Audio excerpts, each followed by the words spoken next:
Hi, my name is Kathy Davis, and I am a speaker, author, and coaching consultant for women entrepreneurs and professionals.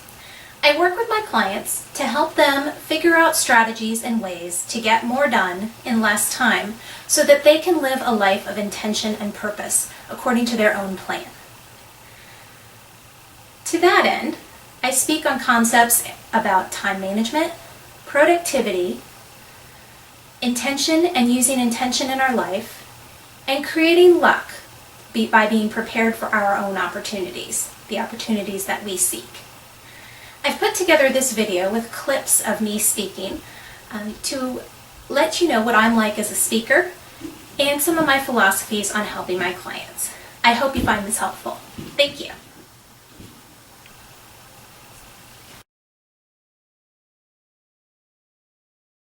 Answer it, but you do not need to answer that phone every time it rings between 8 and 5 because sometimes you have other things you need to do. One thing he said that really kind of hit home was practice punctuality. It shows your respect for other people, it shows your respect for yourself, and it shows your respect for time in general. And since I'm always rushing to get one more thing done before I walk out the door, it was a real eye-opener for me that I probably needed to show more respect for my time. Another suggestion he had was block your time. Say, for 2 hours I'm going to do phone calls, and for 2 hours I'm going to do meetings, and be very organized and dedicated to keeping that schedule of when your time is blocked. And don't take appointments outside of your meeting block, and don't take phone calls outside of your phone call block, because that way you have the other hours, say 4 hours a day, to write a project or design something or some other thing where you're actually doing the work that makes you money. Something else that I'm very guilty of, set an end time. Don't just set it when you're going to start your project. Give yourself deadlines. Kind of like school with our term papers. You always finished it if it was due at a certain time. So for your projects you're doing for your own business, set a deadline. And this one also hit home a little bit. Link everything you do back to your goals. If it doesn't tie in to meeting your end goal, then you might not really need to do it. So I thought that was a pretty good tip. Does anybody else have any other tips they want to share on how they manage time? You guys are quiet today. Is it in that book that he talks about, if I wake up 3 times thinking about you and I'm not sleeping with you, you're out of my life? I don't know if it's that one. I think it's the direct marketing for non. Yeah, because he talks about, at some point in one of his books, he talks about how that's just a total energy suck. Yes. And it, and it goes right along with the time vampires who come and suck your time. You read it as well. Yeah. He has a whole chapter on time vampire. So I guess we'll move on to.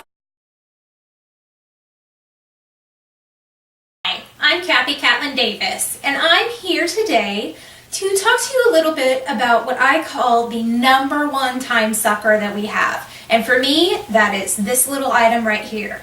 Yep, you guessed it, the phone. So why is this such a time sucker? It's, trust me, not just all of the apps that I have on here, but it's also the interruption of the phone calls. Now, I think you and I both know lots of people who think they have to answer their phone every time it rings.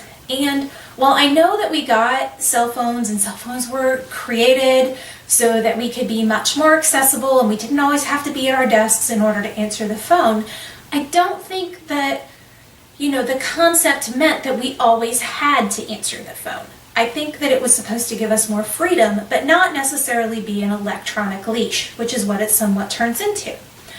So for me, these are some ideas and thoughts about the phone. Not that I don't like talking to people. I love talking to people. But I find that if I'm working on a project, it's definitely a distraction for me to have to answer the phone and change my train of thought from whatever I was working on to the conversation with the people that I'm having. And so since that is such a big jerk in my thought process, I have started using a couple of different tips that I want to share with you so that I can be a little bit more productive, especially around the phone. So, #1 thing that I do is that I don't answer the phone all of the time. Sorry. I do love talking to you. When I am working on a project, especially first thing in the morning, I usually will let my phone go to voicemail or directly to my receptionist service. I will let people know that I am going to return their calls at a specific time, but I don't answer the phone all of the time. So number one tip is to block times when you will answer your phone and when you will not, so that you can get some concentrated, focused work done during those times you're not answering the phone. The next tip, though, is to make sure you do in fact return those phone calls and to schedule that time into your day as well. So first you block in that focused work time, and then you block in that return call time, and then you follow through on that, because if you don't, then you get that reputation of someone who doesn't return calls. So those are the 2 tips for today. Let's focus some time on getting some work done and not be distracted constantly by the phone. Remember to pay attention to the people that you are with and on the project you're working on, instead of multitasking and putting your attention 10 different directions at once. Thank you.